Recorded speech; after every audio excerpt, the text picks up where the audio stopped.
Merci de faire confiance au journal de la ville. Mesdames et messieurs, voici le sommaire. Le gouvernement et les opérateurs économiques importateurs de produits surgelés ont trouvé un compromis ce vendredi 13 août sur la baisse effective des prix des poulets, poissons, chinchards sur le marché.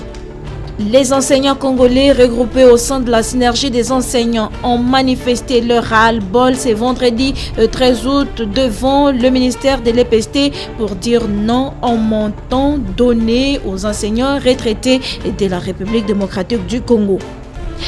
Arrivé ce vendredi 13 août à Kinshasa dans la soirée des 51 000 doses de vaccins AstraZeneca. C'est tout pour le sommaire. Mesdames et messieurs, encore une fois, bienvenue dans ce journal.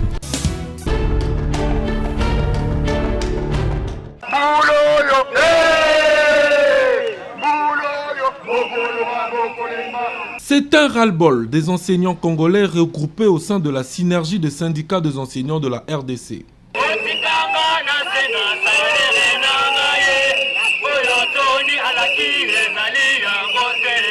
Très fâchés et remontés, ces professionnels de la CRE qui ont pris d'assaut le ministère de l'enseignement primaire, secondaire et technique fustigent avec la dernière énergie le comportement de l'actuel ministre et sa gestion jugée cavalière, notamment dans le mécanisme de mise en retraite des enseignants. On ne peut pas comprendre un enseignant qui a travaillé pendant longtemps, à la fin de sa carrière, qu'on puisse lui donner $2000. C'est vraiment une insulte contre l'enseignant qui a servi la nation.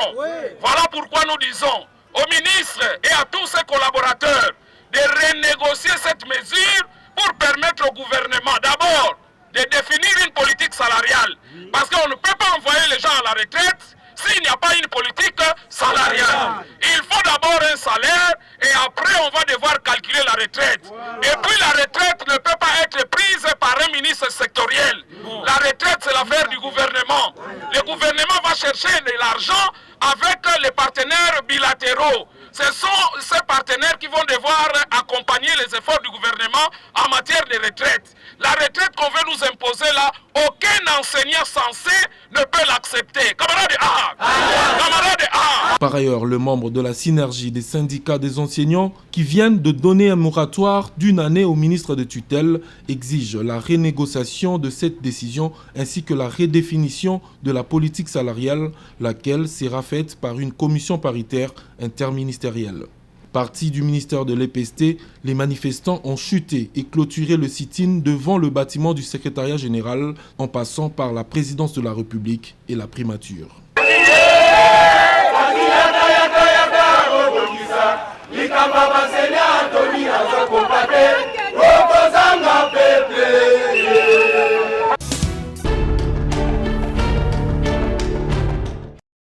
Il n'y a pas de cas de détournement ni même d'intention au ministère de l'enseignement primaire, secondaire et technique en ce qui concerne le budget relatif à la passation du test national de fin d'études primaires.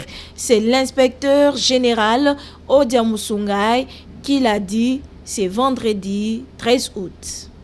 Il y a eu un budget pour la passation du TENAFEP sur toute l'étendue de la République. Et cette passation a un coût. Comme vous le savez, ce sont les parents qui prenaient en charge, n'est-ce pas, la passation du TENAFEP. Mais le chef de l'État s'est engagé résolument. Il dit fini la prise en charge par les parents. C'est dans le cadre de la gratuité. Mais cela a un coût. Si vous ne le savez pas, madame, je vous informe que l'année passée, 2019-2020, on a demandé 31 milliards. Je vous le répète, allez vérifier. De francs congolais.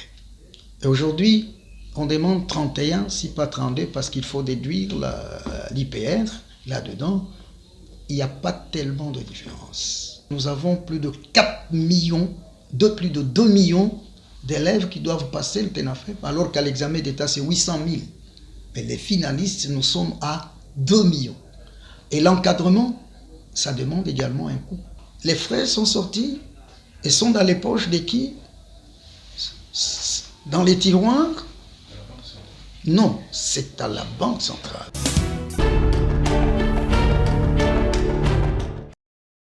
Moyennant quelques amendements qui seront versés à la commission politique, administrative et judiciaire de l'Assemblée nationale, la Chambre basse a voté le projet de résolution relative à la mise en place de la commission paritaire chargée d'examiner les dossiers et PV transmis au bureau de cette Chambre par les chefs de confession religieuse pour la désignation des futurs animateurs de la centrale électorale. Ces votes est intervenu à l'issue de la communication du speaker de l'Assemblée nationale, mais également et surtout après le boycott de la plénière par les élus de l'opposition, principalement ceux du FCC, qui jusque-là refusent d'envoyer leurs représentants à la prochaine CENI. Nous sommes un pays démocratique, hein? Tout le monde est libre d'avoir ses opinions, de mettre ses opinions. Il y a aussi des lois, hein? Des lois qui nous conduisent tous. Hein? Nous respectons la loi telle qu'est-ce que dit la loi concernant la matière. Donc on peut que c'est de leur droit.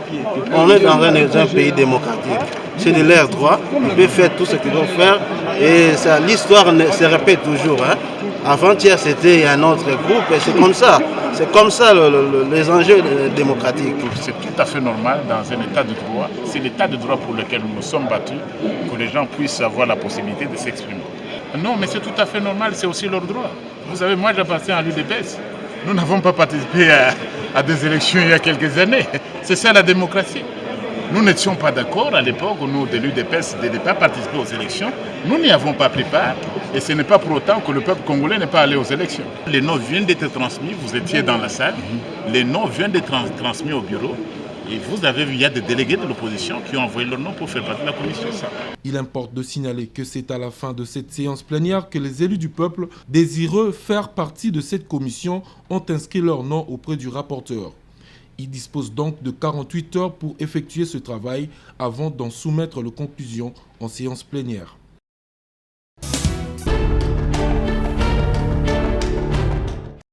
La pollution des eaux de la rivière Kasai et Chikapa n'a pas laissé indifférent le député national Simon Moulamba Poutou. À travers une motion d'information, cet élu du peuple alerte l'opinion, particulièrement le gouvernement de la République, afin qu'une solution soit rapidement trouvée au regard de cette situation qui vient d'occasionner mort d'hommes. Comme vous le savez, nos deux rivières, la rivière Chikapa, la rivière Kasai, qui tirent leur source en Angola, principalement la rivière Chikapa, a été polluée il y a une dizaine de jours.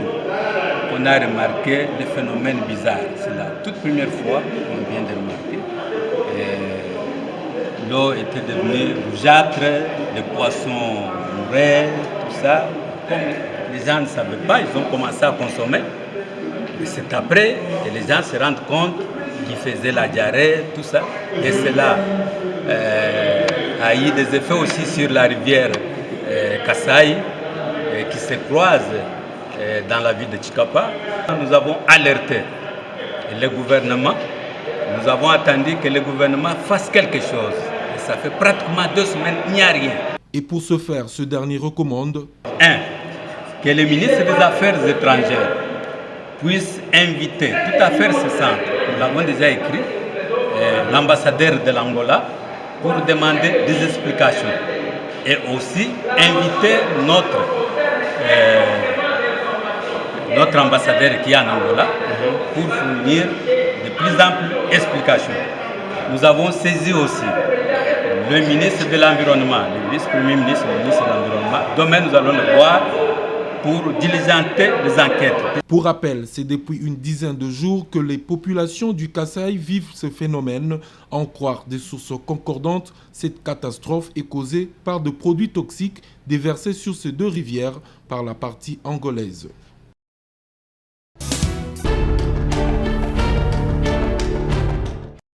Après l'inauguration du centre de formation du personnel pénitentiaire situé au centre de détention de Luzumu à Kasangulu dans la province du Congo central, la garde de Sceaux a effectué une visite guidée de ces centres accompagnée du secrétaire général à la justice, du directeur Justin, de l'administrateur du territoire et des partenaires de la MONUSCO au rythme des chants et danses des détenus heureux de recevoir une autorité.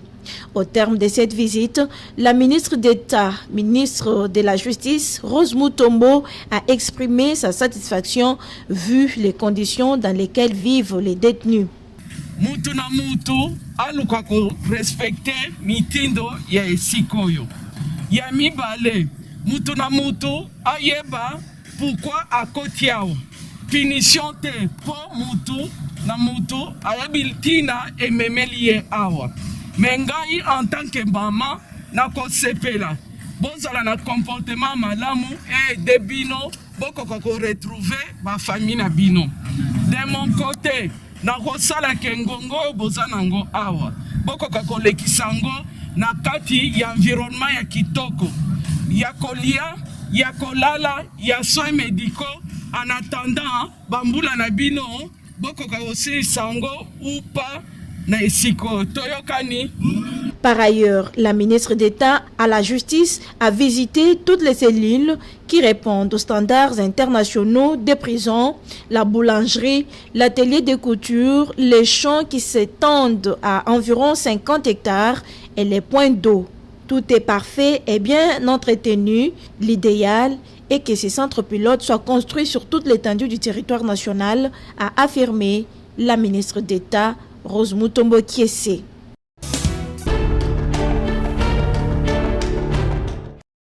Pourquoi tant de constructions anarchiques dans la ville-province de Kinshasa? Est-ce que le nombre de mois des garanties locatives sont-ils respectés comme arrêtés par le gouverneur de la ville?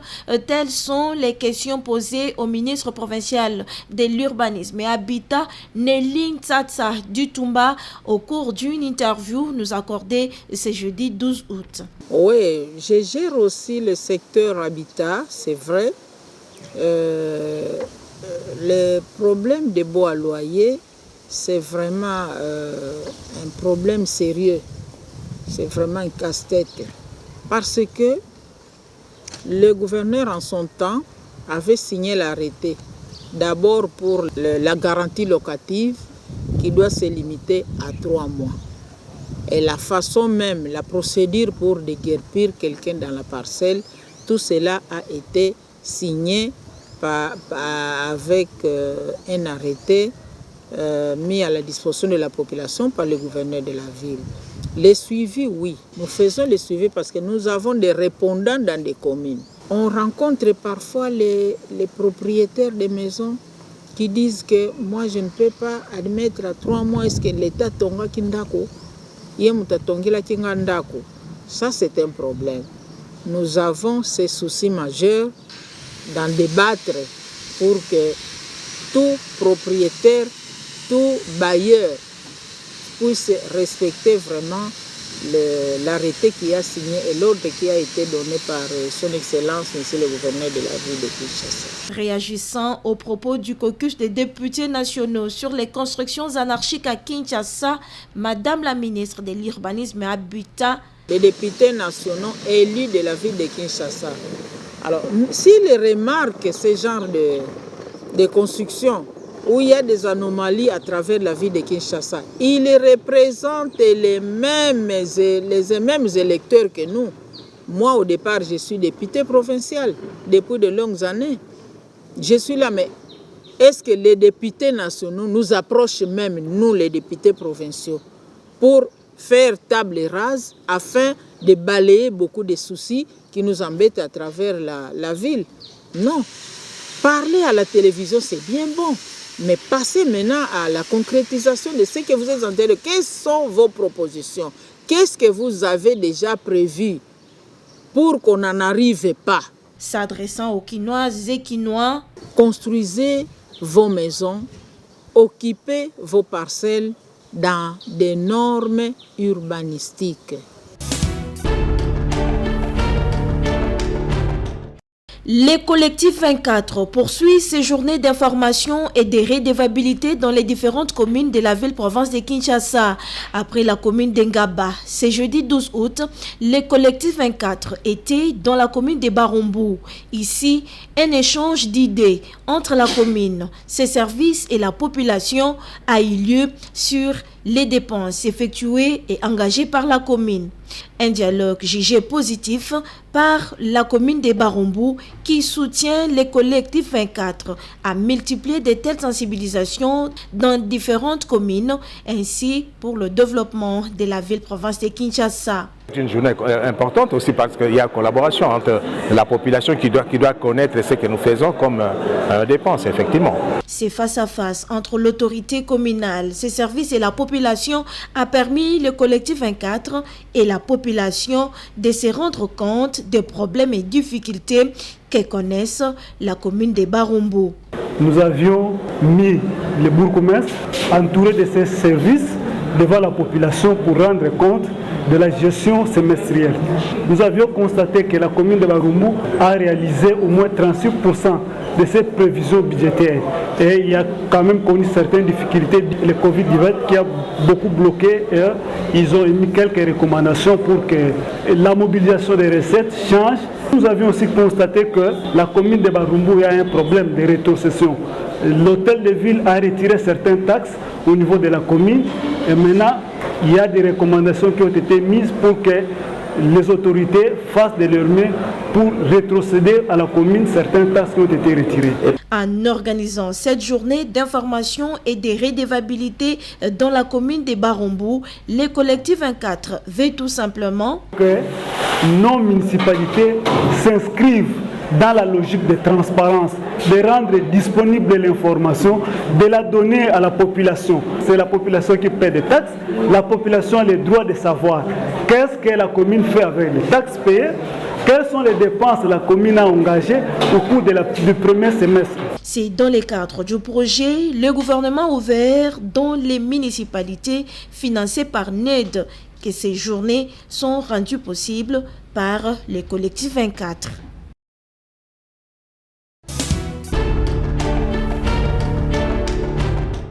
Le regroupement politique et électoral Alternance 2018 qui regroupe les alliés de l'Union pour la nation congolaise de Vital Kamerhe s'est réuni pour la première fois ce jeudi 12 août après la mort de son secrétaire politique Mwenze Kongolo.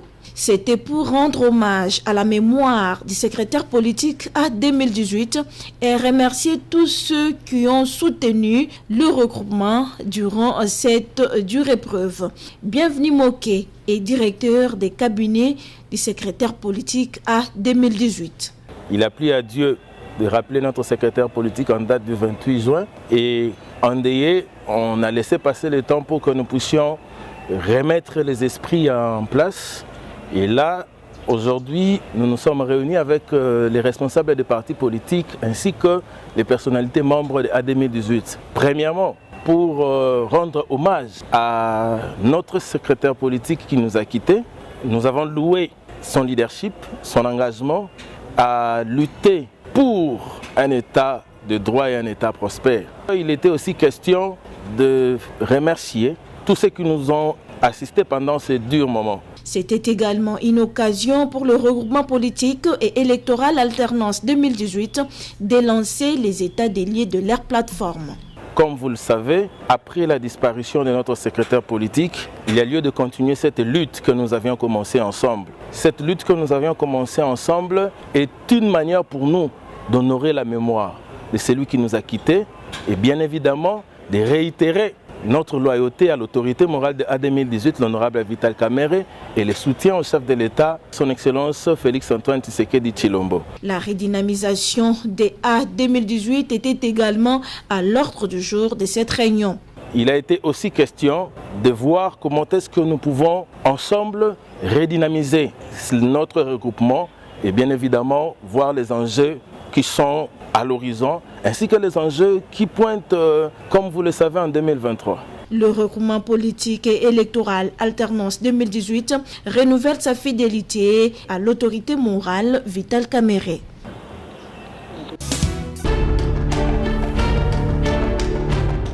Journée internationale de la jeunesse, l'ambassadeur des enfants, Thierry Kassongo, plaide pour la formation des jeunes et dénonce la vente des espaces qui pouvaient être réservés pour les jeunes de la République démocratique du Congo. Nous voulons voir les dirigeants de nos pays appliquer la politique de la jeunesse de manière à permettre à ce que la jeunesse se retrouve. Parce que la jeunesse est un capital humain, un investissement sûr. Quand vous investissez, vous prenez vos moyens, vous mettez dans l'enfant et que vous le formez, cet enfant demain, il sera donc capable d'aider la République. Quand vous regardez dans nos milieux, il n'y a pas de bibliothèques, il n'y a pas les centres de jeunes, il n'y a pas les centres conviviaux pour enfants, il n'y a pas des carrefours des jeunes et même les carrefours ou centres qui s'y trouvent, c'est déjà en lambeaux. L'État n'a pas pu prendre le temps pour restaurer, réhabiliter et dans nos milieux nous constatons que l'État préfère construire des stations-service, des stations d'essence à la place de construire les structures qui peuvent donc accueillir les enfants pour leur formation en technique d'initiation à la communication, en technique d'initiation à la santé de l'adolescent, en technique d'initiation donc au leadership, en technique d'initiation donc à la santé de la reproduction. Tout ça, ça pose un problème. Voilà pourquoi nous interpellons nos gouvernants et nous voulons que le président en exercice de l'Union africaine, qui est également le président de la République démocratique du Congo, puisse se mettre au centre de la jeunesse parce que lui-même, il est le premier jeune de la République et il est le premier jeune de l'Afrique, qu'il puisse se mettre au centre pour trouver des solutions.